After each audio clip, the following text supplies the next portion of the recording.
Governor Greg Abbott of Texas came up with a perfect plan to stick it to Joe Biden over his border policy, but it sort of backfired.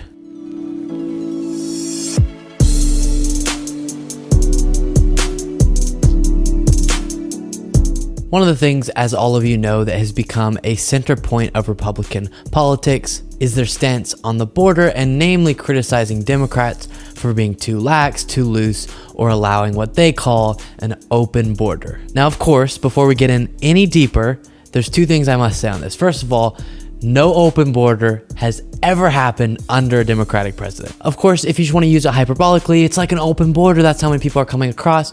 Okay, but to pretend like the federal government isn't stopping people, isn't trying to put people through the legal process when they try to cross the border, you're crazy. And words are important. I'm so sick of people just using whatever one they want to. There are people who literally want a borderless country, an open border, very literally. So calling anyone who's okay with a little bit more immigration than you someone who supports an open border is completely making these words meaningless. We can debate and criticize one another, but we have to do it about things that each other actually believes. And the second thing I want to say before we get into the specifics of this story is the conversation around immigration is a very interesting and complex topic that I would love to discuss with someone who is acting in good faith. There really is a fascinating conversation to be had about what should our policies be, how many immigrants do we want to be able to enter our country, are you unlimited as many people as want to come over here, or there should be a cap, should be really low, really high. There is a conversation to be had, but we never get to that. We never get to that in this current political climate because Republicans pretend like being okay with immigration broadly is some terrible, you want to break down the essence of our country position. To give you just the shortest, quick summary of my position on immigration, generally I'm very supportive of immigration. I think the free movement of people as much as possible is a very good thing. Also, there's just so many amazing benefits the United States gets when we allow people from across the world to become citizens here. But of course, and this is where I'm not someone who supports an open border, I want there to be enforced borders and people have to go and register with the United States and start going through the process, see if they're eligible, all that type of stuff. I think it should be much more efficient and accessible than it is now, but there definitely should be a border and be a process. Now, what's so upsetting about covering this is that's not the conversation we're having. It's not nuanced at all. The conversation that we're having is literally the phrase that the right is using right now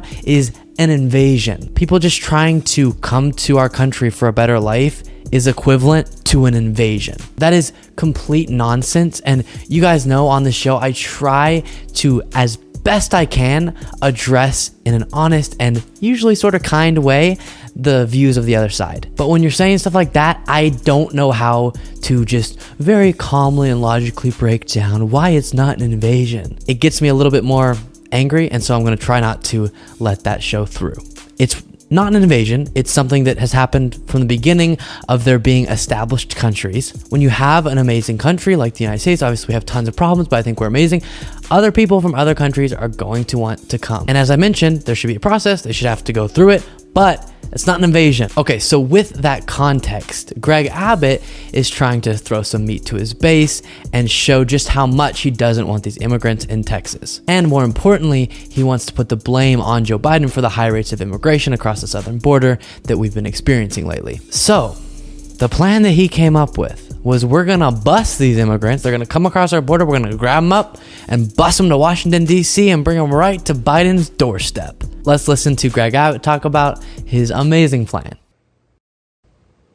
Well, let me explain how this whole process works. First, the big goal that we're seeking to achieve, and that is Joe Biden has refused to come to the border to see the chaos that he has created by his open border policies. So we're going to take the border to him by transporting the people that he is dropping off in these local communities in the state of Texas and sending them to Washington by plane or by bus. Okay, interesting. So the idea is it's Biden's fault and all these immigrants are coming to Texas and we don't want them here. So we're going to bring them to Washington, D.C. and make Biden deal with them. Well, what's interesting is, and this is kind of where it backfired on Greg Abbott, is because the federal government largely has the power over our southern border. Even if it's in Texas, it's still the United States border. So the federal government gets to make those policies. So Greg Abbott can't forcibly bring people from Texas to Washington, D.C. He can only volunteer that they get this bus ride. So for this political stunt, he's taking immigrants from Texas, bringing them to Washington, D.C.,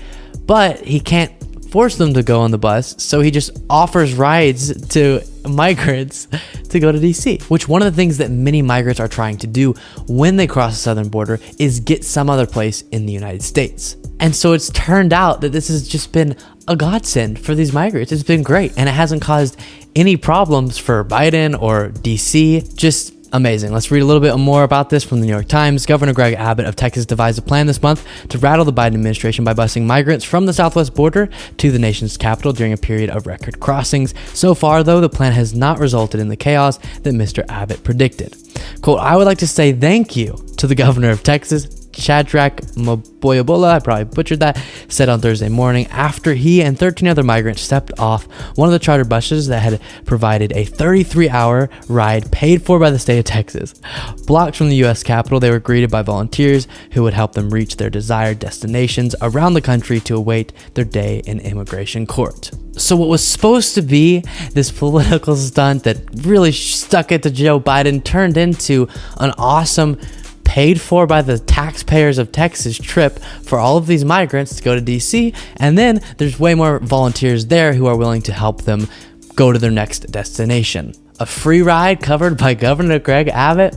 I'll take it. And in this piece, there are a few quotes from migrants, like that one person who said, thank you to Governor Greg Abbott, and from organizers who said, I don't think his intention was to be super helpful, but it turned out to be. And I've actually seen chatter among Republicans who are upset. Wait, why is the Texas taxpayer paying for migrants to get a free ride to DC? This isn't what we wanted. We're angry at the migrants. And it has been hilarious to watch because as right-wing media picked up on this, they started asking Governor Greg Abbott, hey, so if legally you can't force the migrants to get into the bus, are you just offering free rides to Washington, D.C.? And Abbott's response will always be this, I'm not going to answer the question at all, but I'll go back to saying we're taking the border to Biden. But because he can't just round up the thousands upon thousands of people who are crossing the border, because not all of them are going to say, yeah, I want to go, it's only been a few hundred, which is very manageable by the volunteers who were standing ready in Washington, D.C. So I guess how I should be ending this video is saying, thank you, Governor Greg Abbott,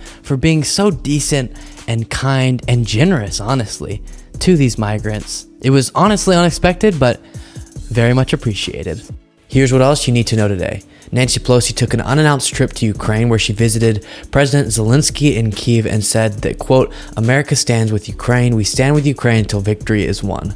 A Georgia jury will be considering whether or not a prosecutor should pursue criminal charges against Trump for interfering in the 2020 election, of course flashing us back to his infamous call where he asked for the Secretary of State to find 11,000 votes. The second Staten Island warehouse that was attempting to unionize has failed to win that vote. And finally, a former NYPD police officer has been found guilty of assaulting a DC police officer during the January 6th riots at the Capitol. Be well, everybody.